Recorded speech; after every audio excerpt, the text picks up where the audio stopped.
Pernah tak kita rasa nak belajar balik baca Quran tapi segan sebab dah dewasa? Sebenarnya tak ada apa pun yang nak malu. Semua orang ada perjalanan masing-masing.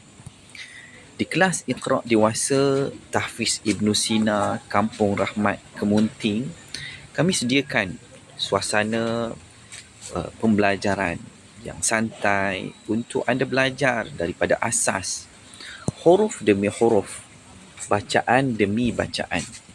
Ustaz dan ustazah akan bimbing dengan penuh sabar, tanpa tekanan, tanpa rasa malu.